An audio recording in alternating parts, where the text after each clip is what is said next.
So right now it is Wednesday, September 29th. A little update is I started my master's program. I'm studying health policy and I'm having class at 1 o'clock. I just ate breakfast and I had some coffee. And now I'm filming because I've been like kind of wanting to film, but at the same time like feeling hindered or like just paralyzed in a way where I'm like, I want to film something, but so I think it's just about getting used to it and kind of going through those mental guardrails. I'm going to finish annotating my readings for the class and join class. I don't know what else I'll do the rest of today because class ends at 3, so I have some time after to do some other stuff too. I don't know, we'll see.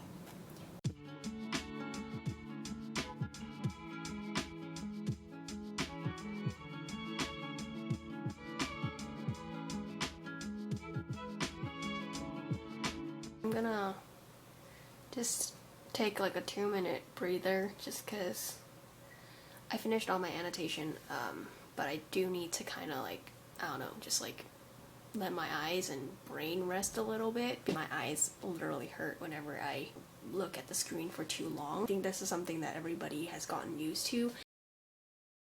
So I just finished my class after today's readings. I think I'm very discouraged. Or I'm, at least like right now, I'm feeling kind of discouraged.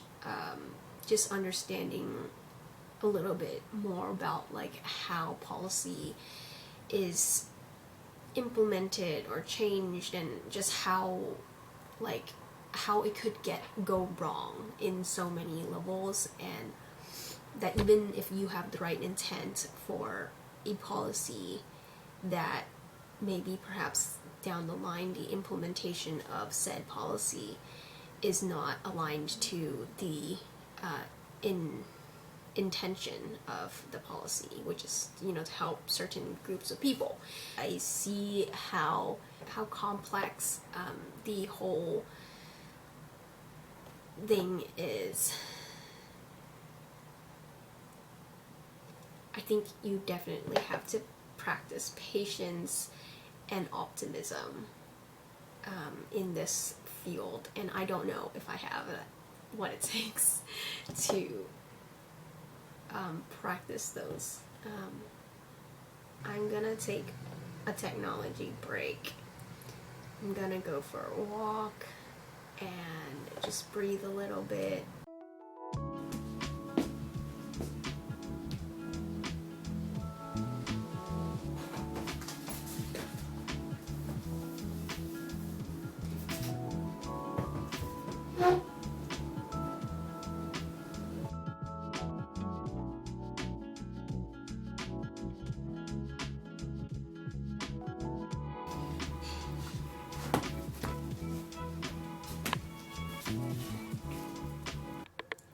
Okay, I have been cleaning up a little bit and just wiping stuff off, but then I think I encounter this problem a lot when I'm trying to clean and tidy and get rid of stuff. The amount of stuff that I don't need and want in my life anymore, I feel hindered to let it go or to throw it away because I am scared that I'm contributing to waste. I could potentially give it to someone that would have more use for it, but it's like nobody's asking for it, so then it's like, at least like from the Marie Kondo way of tidying up, like if nobody asked for it, then don't give your waste to somebody else, right? And I understand that as well. It's just hard to practice it because it feels like I'm just contributing to a lot of waste. It's also like I just don't want to buy anything anymore because I'm like literally scared that like I will want to throw it away like a few years down the line, and I'm like, okay, like, you know, just stop purchasing things. As you can see, this is the situation going on right now. I have a ton of shit on the floor because I'm trying to clear out the bookshelf. I have organized some of my art supplies here. This is like my discipleship essentials book from when I first really learned about God and like, you know, truly understood what it meant to be a Christian. So I feel like this book is very valuable to me, even though I never really look at it anymore. I don't know what I want to do with it, but I just want to keep it for now. Okay, so these are moving.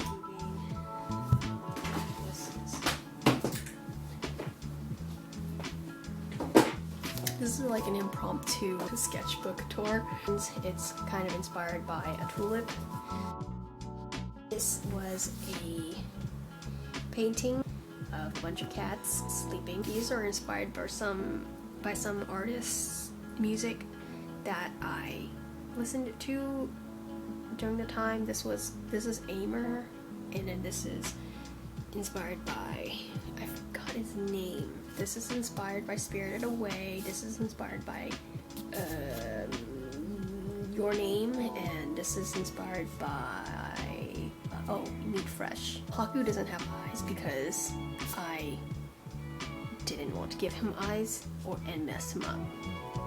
This is inspired by the two cities that that hold a special place in my heart, I guess. Not really, but it's like kind of guess what the two cities are. This is another one of sketchbooks that I did. Guess what movie this is inspired by. Guess what movie this is inspired by. It's not obvious at all. This one was quite fun. This was actually very easy and fun to do. It's supposed to be a nod to traveling. It was created amidst pandemic, so you can see why. And these other ones. That's all I'm gonna share for today. I'm not an artist. I'm not an art student. I just do it once in a while. Don't judge me. I'll be showing you guys some of the pieces that I made in my 6-week ceramic class. So this first one is a small speckled white plate. I put a speckled buff slip on it, and you can see on the bottom where I didn't put the slip on it. I also put a white glaze on the top. I did the same thing with this little mug. In the video, the pieces actually look pretty big, but they're quite tiny in person. I didn't realize how much the clay shrinks during the baking part of it, so yeah, but this mug was pretty good, except this little strip that I was trying to go for like a minimal design with a strip saying like happy. Yeah, it didn't turn out exactly how I wanted it to be because the glaze kind of covered the word and all that, but other than that, like this is one of my only pieces that had like a handle on it, so I'm pretty proud of it. Like the handle looks good, it looks very minimal and sturdy in a way. This next one is a kind of shot cup. I put underglaze on it for the primary colors. After I bisqued this one, some of the colors weren't that vibrant, so I put another layer of the colors on it and then put a clear glaze on top. The glaze wasn't thick enough, so some of the parts where it had the underglaze was kind of rough, and so when I asked like the instructor, they said that it's better to not use it for food. This next one I made is a purple pet food bowl kind of thing. It's actually supposed to be a saucer for my planter that I'll show you next, but it doesn't really fit well together, so I just keep them separate. This is the planter. It's like I was going for a ombre effect with the purple and the white, but it created kind of like this ominous kind of feeling. The purple was actually darker than I hoped for. So I kind of just went along with it. I put some other black underglaze and purple underglaze, and it kind of reminded me of Psalm 23:4, you know, walking through the valley of the shadow of death. And so I kind of just went along with that and painted that scripture inside the planter as well. And last but not least, this piece is very different from all the rest. It was inspired by the Sugar House Ceramic Co. palettes.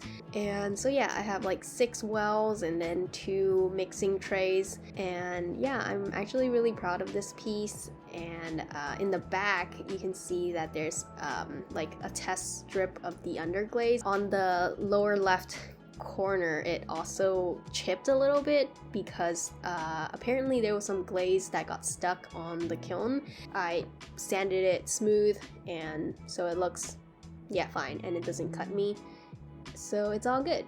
Anyway, that is all. I have a few more pieces that I haven't gotten back yet, so I will show them in another video.